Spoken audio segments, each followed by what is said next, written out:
kopi Juria itu untuk sekarang harganya itu sampai 300 per kilo gitu. Itu yang green bean gitu. Yeah.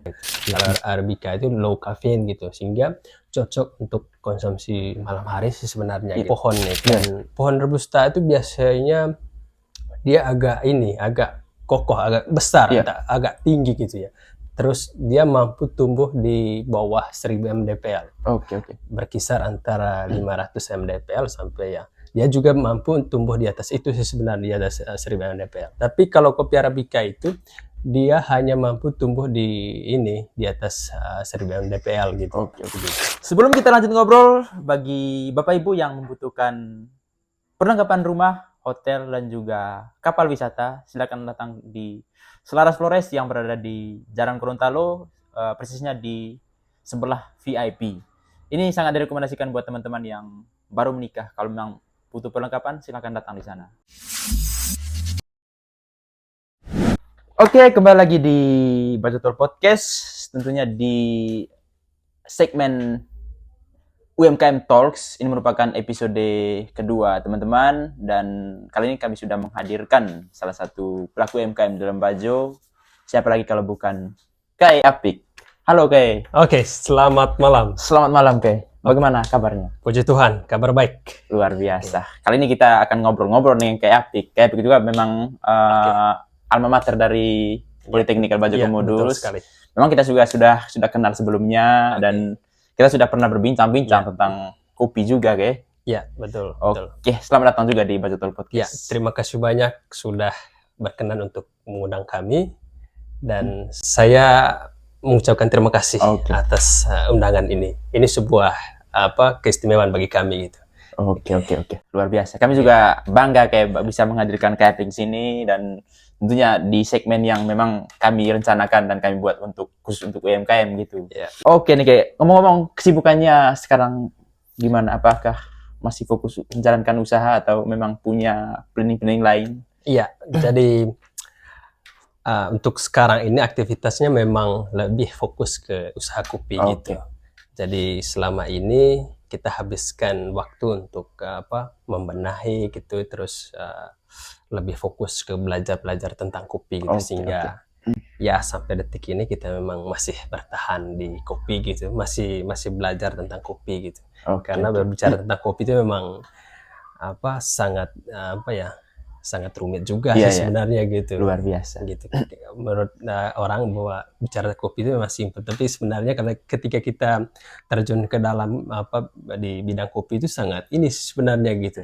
Pusing juga kepalanya gitu. Karena memang banyak ini kayak banyak banyak jenis kopi. Saya juga penikmat kopi sebenarnya, penikmat kopi, tapi memang saya juga tidak yang begini bahwa saya minum kopi ini.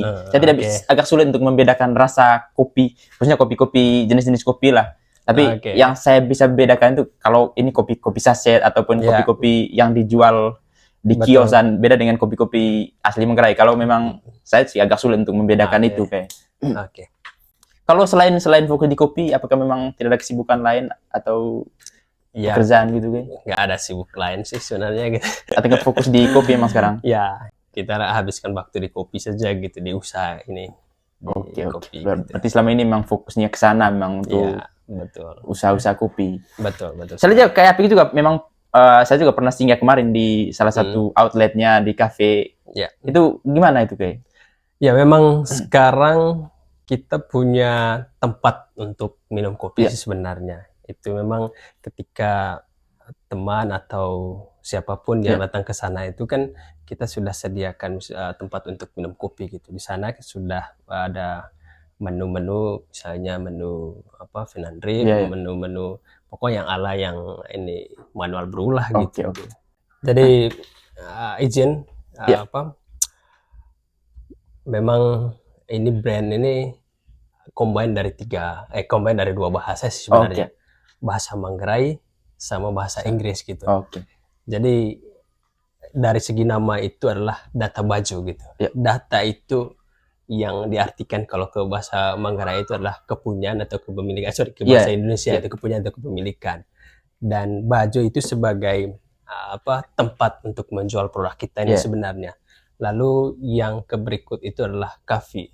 gitu. Itu adalah kata bahasa Inggris yang Dari kami kopi. gunakan. Itu sebenarnya untuk memancing si siapapun pelanggan yang ini gitu mau lihat produk, oh ini kopi bukan produk lain gitu. Oke. Gitu. Jadi sebenarnya di balik itu kalau diartikan secara harfiah itu adalah data baju kopi itu adalah kopi kepunyaan orang Labuan Bajo. Iya. Tapi jauh di balik itu sebenarnya juga sih ada arti tersendiri. Jadi data itu sudah mewakili kebun kopi di 3 Manggarai ini sebenarnya. 3 Manggarai gitu. Jadi Manggarai Barat, Manggarai dan Manggarai Timur. Jadi di 3 Manggarai ini kan punya kopi gitu, punya kebun kopi itu, bahkan lebih banyak lagi gitu. Jadi berbicara Manggarai Barat itu punya lahan kopi gitu, punya kopi banyak gitu. Di Manggarai juga punya kopi, di Manggarai Timur juga punya kopi. Gitu. Jadi kami mewakili gitu, ambil kata data. Itu kata data itu memang kata bahasa Manggarai, yang mana itu ya artinya itu kepunyaan atau kepemilikan gitu. Itu sih sebenarnya gitu. Berarti kalau kesimpulannya nih, data Bajo ini berarti kepunyaan orang Labuan Bajo gitu, atau kepunyaan. Jadi sebenarnya lebih ke ini sih gitu, kepunyaan lebih ke Labuan Bajo itu sebagai tempat untuk promosi produknya kita sih sebenarnya gitu. Jadi itu hanya sekedar Labuan Bajo kita cantumkan supaya ini gitu, orang bisa tahu ini kopi dari Labuan Bajo gitu, sekedar memancing gitu sih sebenarnya gitu.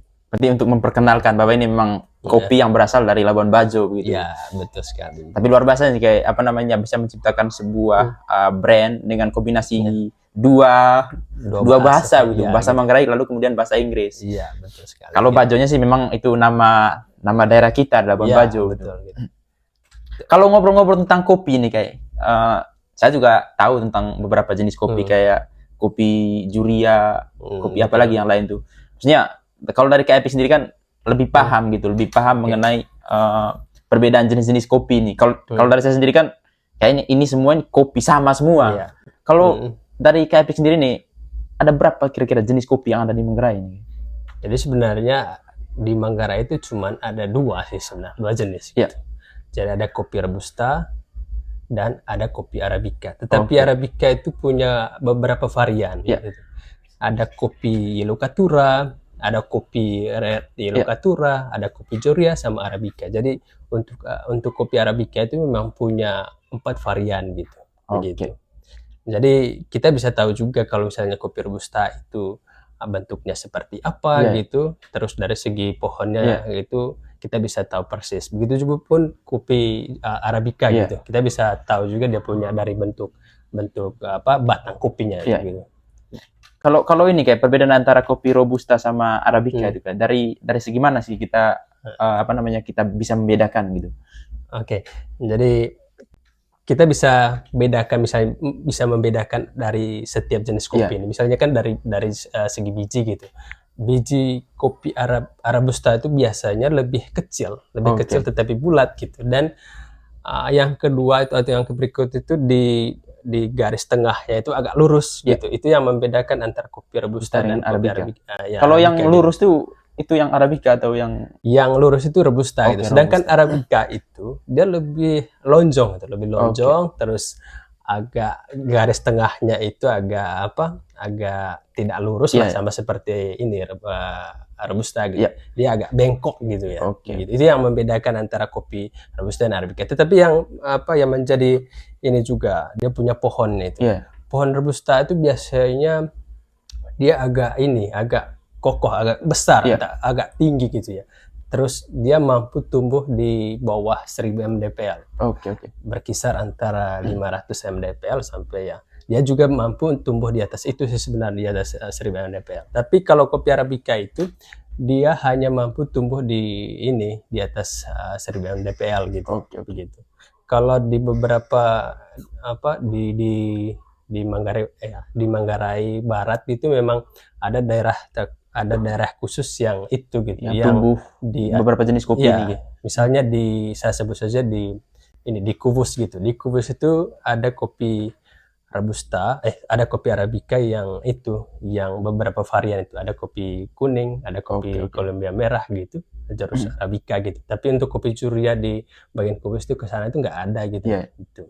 saya juga pernah dengar bahwa ada beberapa jenis kopi yang memang dari segi panennya ada yang memang, kalau saya tidak tahu sih kopi yang mana yang apa namanya, ada yang panen sekali dalam 2 tahun tuh, ada juga yang panen sekali setahun. Saya juga tidak bisa membedakan kalau yang panen sekali dalam 2 tahun itu kayak kopi yang jenis mana itu? Yang 2 kali setahun itu kopi ini sih, kopi Juria gitu. Sekali dalam 2 tahun itu panen. Iya gitu. Sedangkan kopi Robusta atau kopi Arabica itu memang sekali setahun semua gitu. Memang saya pernah dengar sih, kayak pernah dengar pernah dengar dari orang gitu kan, bahwa ada kopi yang memang karena memang harganya mahal. Karena kan saya juga pernah beli kopi di beberapa toko di Labuan Bajo, kopi khususnya kopi asli Manggarai, dan juga di beberapa tempat souvenir di Labuan Bajo. Mereka menjual dengan harga yang berbeda sih. Katanya apa namanya, karena ini panennya sekali dalam 2 tahun gitu, makanya dia agak mahal dia. Betul sekali. Makanya saya tanya ke Apik, karena kan saya yakin bahwa Apik lebih paham juga tentang kopi untuk perbedaan beberapa jenis kopi gitu. Iya, emang dari segi harga sih dari setiap jenis kopi itu agak berbeda. Misalnya kopi Juria itu untuk sekarang harganya itu sampai 300 per kilo gitu. Itu yang green bean gitu. Dan Arabica itu jatuhnya di 120-an lah gitu, bisa sampai 150. Itu tergantung dari ini sih sebenarnya kualitas kopi gitu. Kalau kopinya bagus ya harganya pun gitu agak mahal gitu. Dan kalau kopi Robusta sekarang itu memang agak mahal juga sih, per kilo itu berkisar 100 gitu, 100.000 gitu. Saya juga kaget sih kayak karena saya kan agak lama sih untuk karena selama ini kan saya lebih sering beli kopi saset di kios gitu atau di warung-warung terdekat. Tapi ketika saya disuruh untuk beli kopi asli, saya juga kaget karena harganya sekarang kan lebih mahal gitu. Ada yang sampai mungkin 90-an atau sampai 100-an ribu kemarin harga per kilonya di pasar. Betul. Memang sekarang itu ya karena mungkin gagal panen ya, sehingga harga kopi itu melonjak gitu. Kita biasanya itu harga beli kopi dulu itu di 2023 awal itu berkisar 60.000 gitu per kilo. 60.000 per kilo. Nah setelah itu naik ke 100.000 per kilo gitu. Memang belum ini untuk kopi Robusta sih belum beli di atas harga 100.000 itu, masih di 100.000 gitu. Kalau kopi Arabica itu memang saya dapatnya itu harga 125.000 gitu. Itu pun kopi yang ya bisa dibilangin grade 2 aja lah gitu. Grade 2 gitu. Kan ada grade 1, ada grade 2 gitu dan seterusnya. Grade 1 itu ya kopi yang betul-betul berkualitas gitu. Kopi yang sudah pilah gitu, sudah sortir gitu, yang defect dan yang biji bagus gitu memang betul-betul gitu. Dipisahkan yang berkualitas lebih bagus itu kan dipisahkan dan disatukan.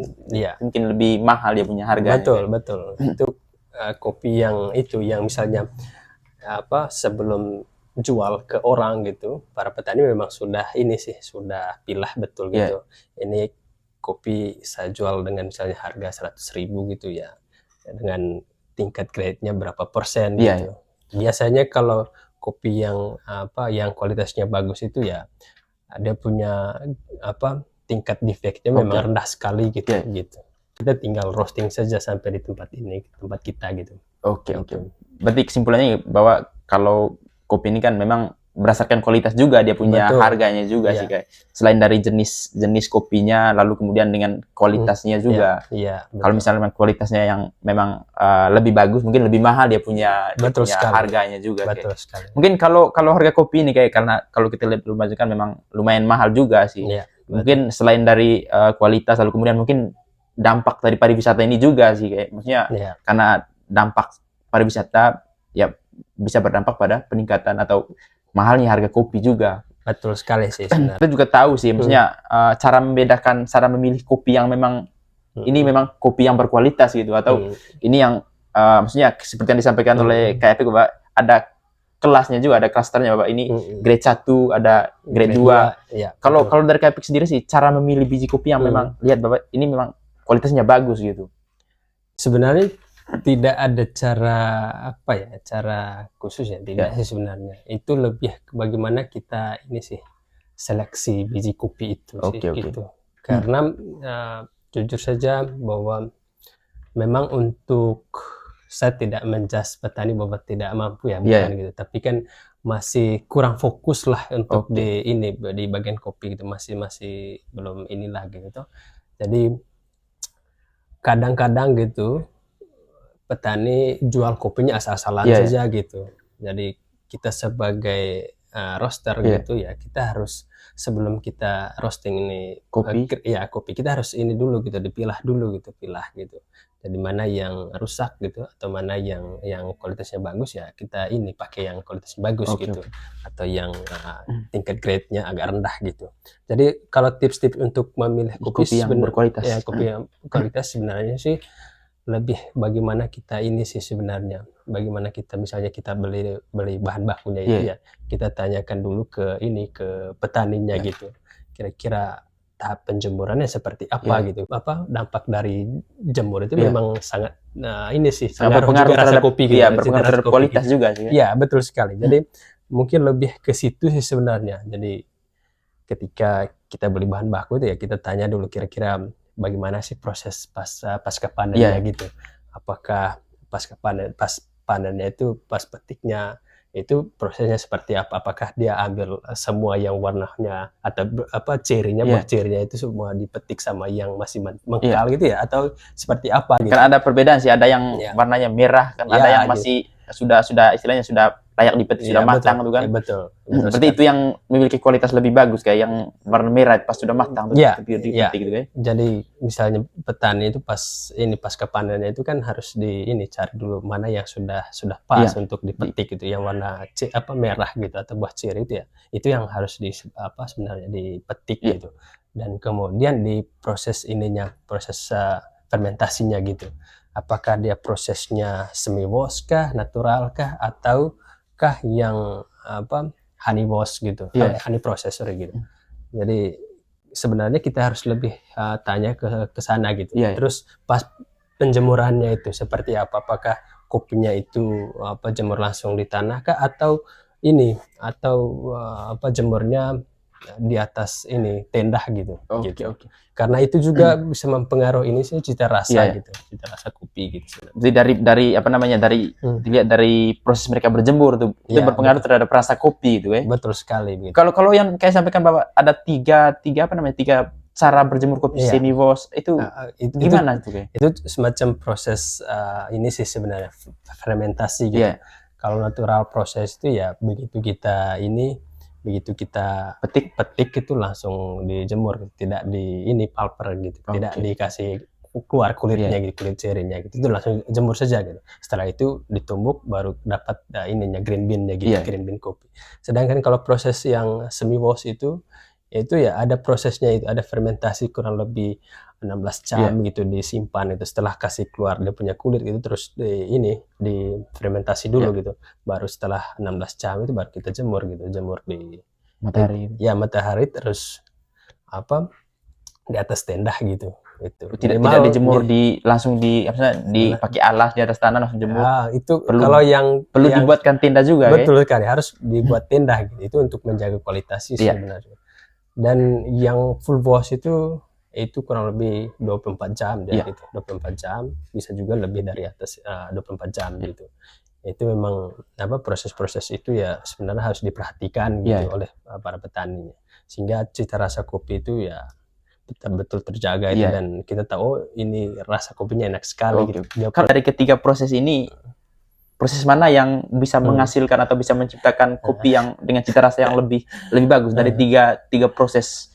Dari tiga proses ini, kalau berdasarkan pengalaman dari KF sendiri, dari tiga proses ini mana yang lebih bagus untuk menghasilkan kopi yang memiliki rasa yang bagus? Sebenarnya tergantung lidah juga sih, tergantung selera sebenarnya, tergantung selera setiap orang gitu. Jadi ya kadang orang, misalnya saya itu saya suka yang full wash gitu, misalnya full wash. Kenapa saya suka full wash?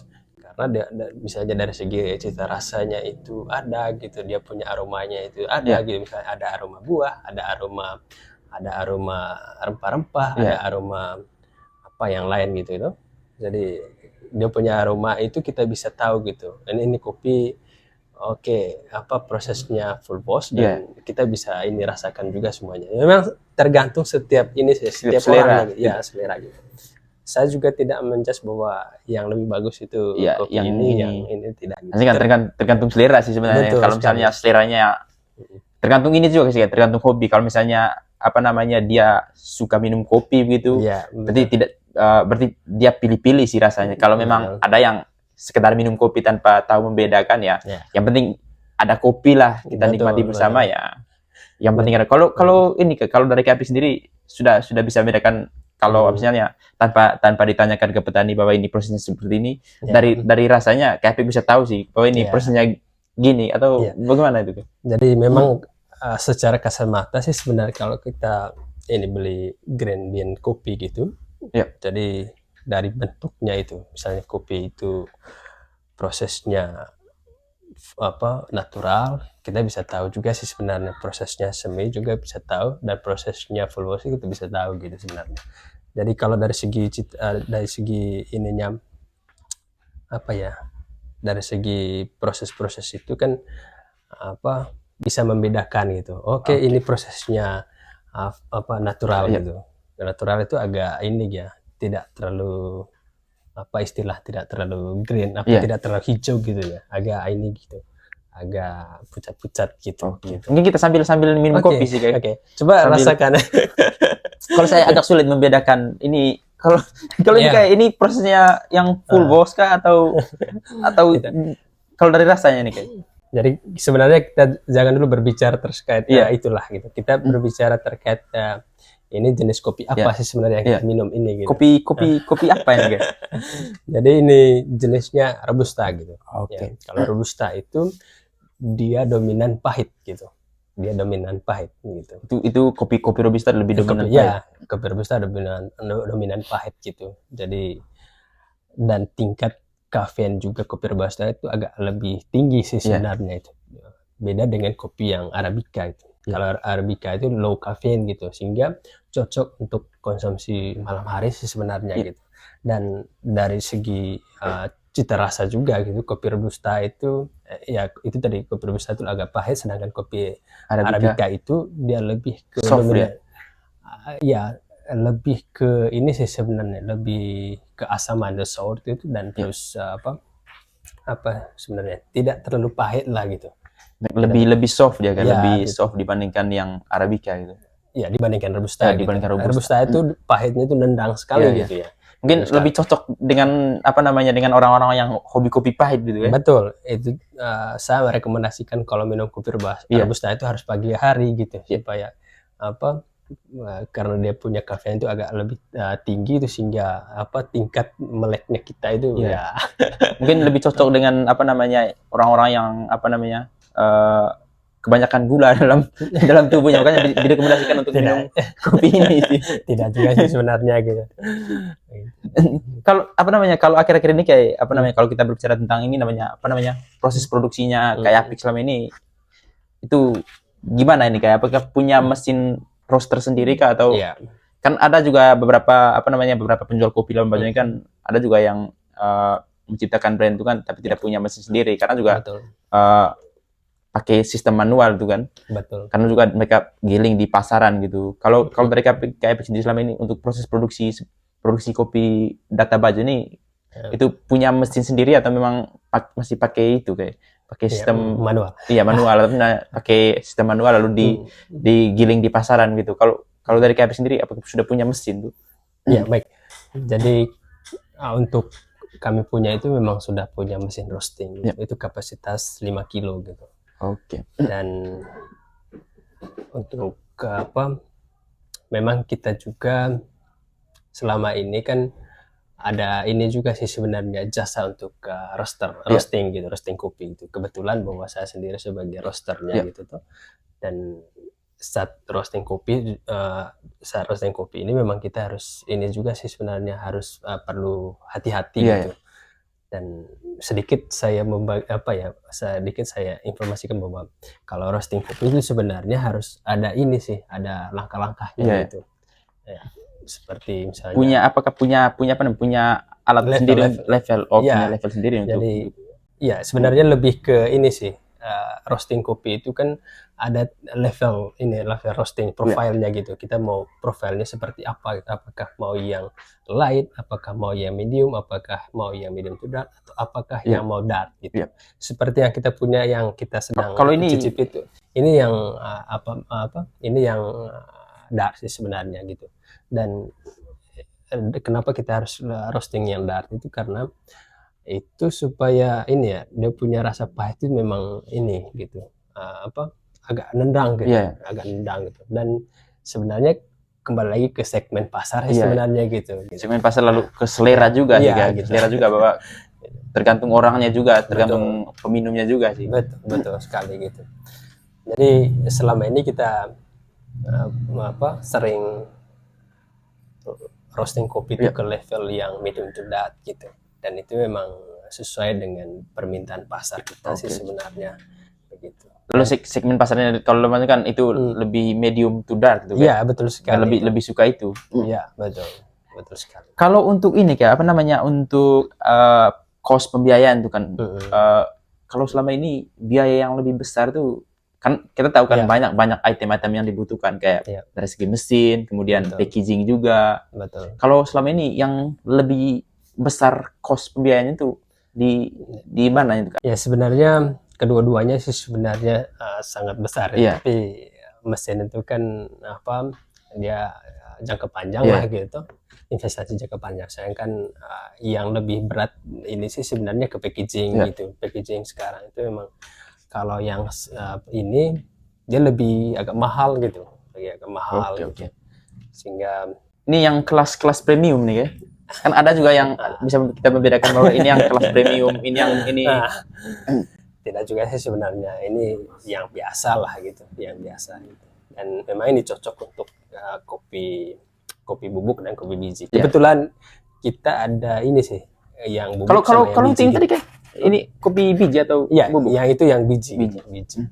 Jadi kenapa sengaja kita harus vakum seperti ini supaya dia punya aromanya tidak terjaga gitu. Begitu misalnya sampai di tangan konsumen itu ya masih tetap terjaga kualitasnya. Dia punya aroma kopinya tetap terjaga dan kualitasnya sebenarnya. Oke.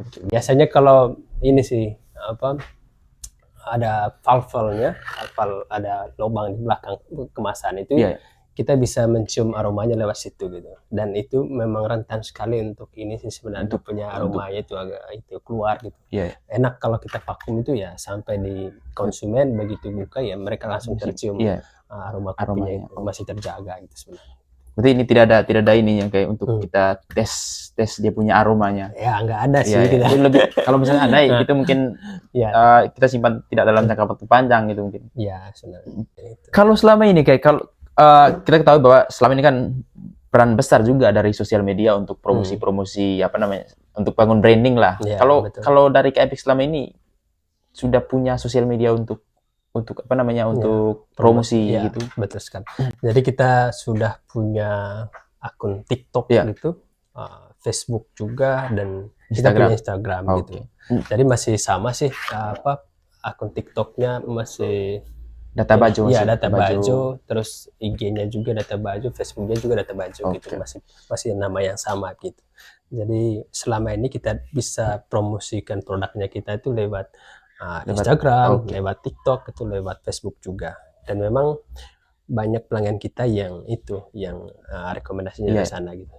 Mereka pesannya lewat itu sih. Lewat sosial media. Ya, lewat sosial Kan media. banyak juga sih sebenarnya untuk membangun sosial media kan untuk membangun brand juga sih, memperkenalkan brand kepada konsumen kita, kepada target pasar kita sih. Kalau dari KAPIX sendiri selama ini penjualan itu kan kita tahu bahwa ada yang memang datang langsung untuk membeli, ada juga yang pesan melalui net. Kalau selama ini yang lebih banyak lebih banyak lebih banyak membeli kopi gitu. Itu apakah dari online atau memang datang langsung gitu? Sebenarnya saya tidak bisa ini juga sih membedakan mana yang paling banyak. Sebenarnya sama sih gitu. Sama. Jadi yang offline juga itu memang banyak yang datang langsung ke kita, maupun kita sistemnya titip ke ini toko souvenir sih sebenarnya, seperti Beri ada kerjasama dengan ini kayak Betul dengan sekali. souvenir-souvenir dalam ya baju. betul sekali. Saya sebut saja ada ini toko apa? Ada Esotik Iya. gitu. Ada Prima Rasa gitu. Oke. Ada beberapa sih sebenarnya. Jadi Banyak sih sebenarnya yang Iya. kerjasama gitu. kita minta bantuan mereka Oke, beli untuk sebenarnya. jual gitu. Jual ke sana gitu. Sedangkan kalau yang dipakai online itu memang banyak juga sih gitu. Ada rekomendasi dari teman, oke beli kopinya apa, kopi Data Baju gitu. Iya. Data Baju kopi. Jadi banyak deh. Banyak sih keuntungannya. Karena kan kalau kita berbicara tentang brand kopi sih kayak kalau saya juga pernah ke Exotic, pernah ke Kado Baju juga. Kalau pas saya datang sana kan banyak sih brand-brand kopi yang apa namanya orang Labuan Bajo, orang Manggarai khususnya lah yang menciptakan brand kopi sih banyak sekali. Karena kan kopi di Manggarai kan lebih banyak lagi seperti yang disampaikan Taufik bahwa khususnya di daerah Manggarai Tengah dan Manggarai Timur tuh lebih banyak yang menghasilkan kopi sih. Betul sekali, ya betul. Kalau selama ini kayak kita kan banyak apa namanya banyak pelatihan gitu, banyak pelatihan dari apa namanya dari pemerintah gitu, entah itu dari pemerintah daerah, lalu kemudian dari pemerintah pusat, khususnya dari kementerian sih yang paling banyak sih, paling banyak melakukan pelatihan Labuan Bajo, khususnya pelatihan kepada pelaku UMKM sih. Kalau dari kayak Apik nih, seberapa pengaruh sih dalam membangun brand ini selama ini mengikuti pelatihan dari pemerintah gitu? Jadi memang saya sangat bersyukur sekali sih karena pemerintah perhatian betul terhadap pelaku UMKM gitu. Jadi misalnya kita ini untuk brand kita itu kan sudah dihakikan gitu. Jadi itu dibiayai sama pemerintah gitu. Dan untuk misalnya sertifikat halal juga itu kan dari pemerintah gitu. Jadi peran pemerintah untuk pelaku UMKM itu sangat besar sekali, sehingga saya merasa bangga ketika ini usaha-usaha saya itu selalu didukung dan diperhatiin oleh pemerintah gitu. Begitu. Kan lumayan besar sih apa namanya perhatian pemerintah terhadap pelaku UMKM Labuan Bajo. Karena saya juga pernah dengar kalau Apik ini pernah apa namanya pernah mendapatkan bantuan dana sih dari Kemenpora atau dari mana kemarin. Saya juga pernah dengar. Ada juga saya punya teman di kampus kayak yang dapatkan dana itu kemarin untuk support apa namanya support usahanya gitu. Betul sekali. Itu boleh diceritakan kayak pada saat mendapatkan bantuan dana dari Kemenpora itu kan. Jadi sebenarnya rasa syukur itu memang ada sih gitu dari bantuan pemerintah gitu, khususnya dari Kemenpora gitu. Itu menambahkan ini sih sebenarnya menambahkan dana usahanya kita gitu. Dan sejauh ini ya saya berpikir bahwa semua usaha kita itu tidak akan berjalan lancar tanpa bantuan dari bantuan pemerintah gitu. Begitu sih sebenarnya. Kan luar biasa sih kayaknya pemerintah juga melihat kita di Labuan Bajo khususnya pelaku-pelaku UMKM. Selain memberikan pelatihan yang banyak sih, mereka juga memperhatikan dana juga sih. Saya juga sering ikut beberapa kegiatan pelatihan di Labuan Bajo sih kayak. Tapi kan apa namanya kebanyakan kita di sini kan ketika mengikuti pelatihan seperti itu kan tidak mencari ilmu atau pengetahuan dapat, tapi lebih mengutamakan ada makan siang makan siang atau uang duduknya gitu kan. Ya sebenarnya pertanyaan pertama kan ada tidak makan siangnya.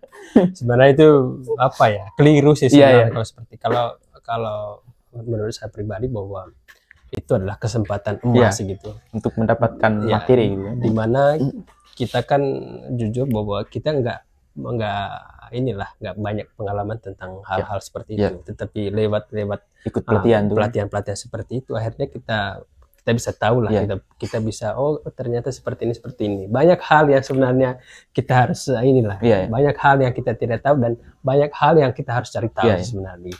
Nanti kan anak muda lah kita harus ini lebih explore, betul sekali, lebih banyak mencari tahu gitu kan. Betul gitu. Apalagi kan kalau kita ikut pelatihan itu kan banyak sekali hal yang didapat sih. Apa namanya kalau kita tidak mengutamakan apa namanya makan siang dan juga uang duduk sih sebenarnya. Artinya kan kalau kita lihat di luar sana kan kalau misalnya mengikuti pelatihan itu kan kita yang harus membayar mereka. Iya, betul.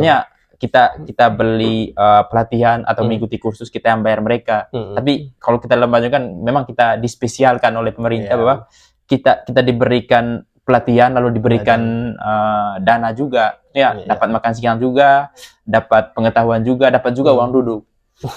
Karena kan kalau berbicara uang duduk sih sebenarnya ya itu tergantung dari ini sih. Dari penyelenggaranya sih. Tapi kalau bagi saya pribadi yang penting itu bahwa saya mendapatkan materi dan pengalaman yang lebih lah dari pelatihan itu sendiri gitu. Kalau sejauh ini kayak selama saya mengikuti beberapa pelatihan juga dalam maju kan banyak sekali hal yang saya dapat gitu kan. Banyak selain dari materi yang kita dapat, kita juga banyak dapat networking baru kan. Iya, betul. Kalau misalnya kedepannya kita mau bikin usaha atau bikin apapun itulah, artinya kan kita juga bisa terbantu karena memang banyak kenalan, karena sering mengikuti pelatihan-pelatihan seperti itu kan. Selain kita dapat materi, kita juga dapat networking, dapat juga pengalaman. Betul. Ya memang itu sih lebih banyak itu, lebih ke network itu jaringan kita. Jadi kita kemana-mana itu misalnya di Labuan Bajo itu itu data Bajo gitu Artinya bahwa dari pelatihan-pelatihan itu kan selain kita mendapatkan ilmu gitu, tapi networking atau partner itu ya banyak sekali gitu. Apalagi kan dari KAPIK sendiri kan punya brand sendiri kan, karena kalau mengikuti pelatihan ini perwakilan dari Data Bajo ini ownernya itu kan. Apalagi kita ini kan mungkin itu alasan pemerintah juga mereka memperhatikan mungkin karena perkembangan pariwisata yang semakin besar, makanya pelatihan bukan hanya dari segi pembangunan juga sih, tapi kan untuk pelaku-pelaku usahanya, khususnya pelaku UMKM itu kan diperhatikan. Betul. Kalau kita ngobrol tentang ini, kayak apa namanya, ngobrol tentang dampak pariwisata sih. Kalau sejauh ini sih dampak yang kayak dapat dari perkembangan pariwisata Labuan Bajo sih. Wah, itu pariwisata sih memang sebagai ini sih gitu, peran penting bagi pelaku UMKM gitu. Jujur saja bagi saya pribadi bahwa selama ini sering mendapatkan orderan lebih banyak gitu ya dari wisatawan gitu. Nah, musim sepi sekarang itu sudah mulai agak menurun orderan gitu. Jadi saya dapat menggambarkan bahwa pariwisata itu memang peran penting untuk membangun ini gitu, membangun UMKM gitu sendiri gitu. Ini kan lumayan besar sih dampaknya, dampak dari perkembangan pariwisata terhadap pelaku UMKM. Karena kan kalau kita lihat banyak sekali event-event ataupun acara-acara itu kan karena dampak pariwisata mungkin. Betul sekali gitu. Ini mungkin pertanyaan terakhir nih, terakhir untuk KAPIK sendiri. Apa harapan dari KAPIK sendiri sebagai pelaku UMKM khususnya di tahun 2025? Itu mungkin harapan untuk pemerintah juga sih, atau harapan untuk siapa lah, atau apapun harapan dari KAPIK, bebas.